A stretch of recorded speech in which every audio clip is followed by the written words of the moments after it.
Factorio is one of those games where time melts away. As the title of the video states, I've put in over 1,000 hours into the game, and while some of that time was just me staring at my factory, trying to figure out what the hell is going wrong, the majority of this time was spent in a blur of satisfying automation bliss. After multiple playthroughs to that final rocket and beyond, it's time to look back at the game's almost 10-year development from crowdfunding to early access and final release, and ask and help answer the simple question, should you make time for Factorio?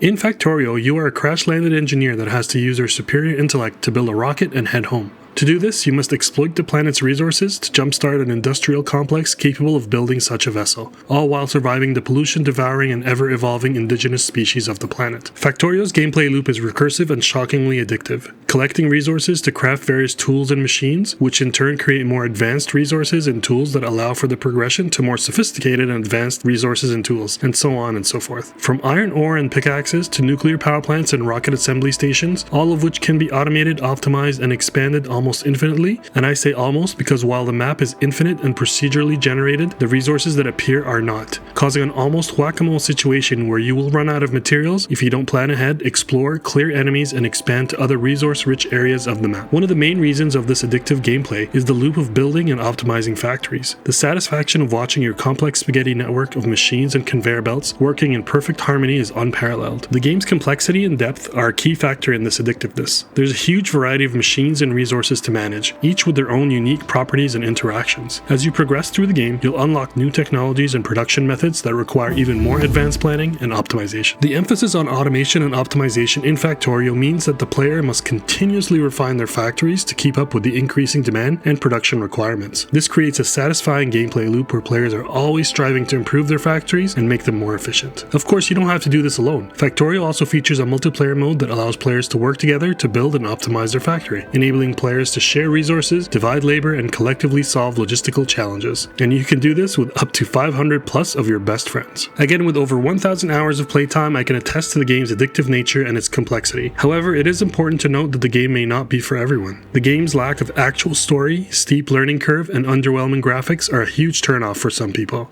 The game's 2D sprite-based graphics are functional and serve their purpose, and have been significantly improved over the years, but they lack the visual fidelity and polish of more modern 3D games in the genre such as Satisfactory and Dyson Sphere Program.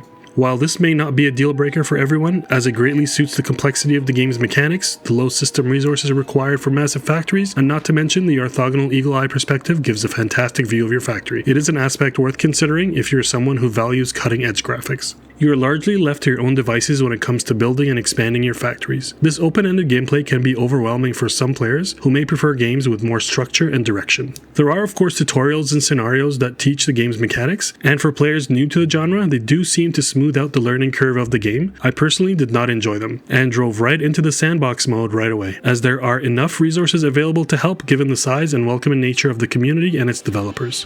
One of the main reasons for Factorio's success in early access is the developers' engagement with the community. The game's developers have actively sought out feedback from players and have used it to improve the game over time. They have also been transparent about the game's development process, providing regular updates and communicating with players through forums and social media and the famous Friday Facts. This has resulted in a game that's not only well designed and well balanced, but also responsive to the needs and desires of its main player base. I can safely say that Factorio sets the gold standard when it comes to early access games, and if more games followed their lead, we would have far less criticism of a system like early access, which is a valuable tool for developers, both big and small. They understand that the game is not just a product to be sold and forgotten, but a living, breathing thing that requires ongoing attention and care. The game's popularity has also led to the creation of numerous fan-made resources, including wikis, tutorials, and forums, which provide new players with the information they need to get started and succeed in the game. Not to mention the countless mods available that add new features, expand the game's content, and tweak gameplay mechanics. This means that even after playing the game for hundreds and hundreds and hundreds of hours, there are always new ways to approach the game and new challenges to overcome.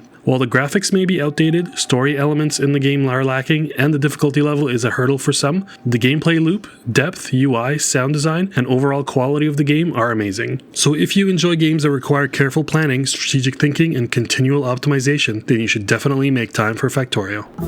Thank you for watching, I hope you enjoyed the review. Feel free to subscribe for more content, follow me on Twitch for live playthroughs, and always make time for games.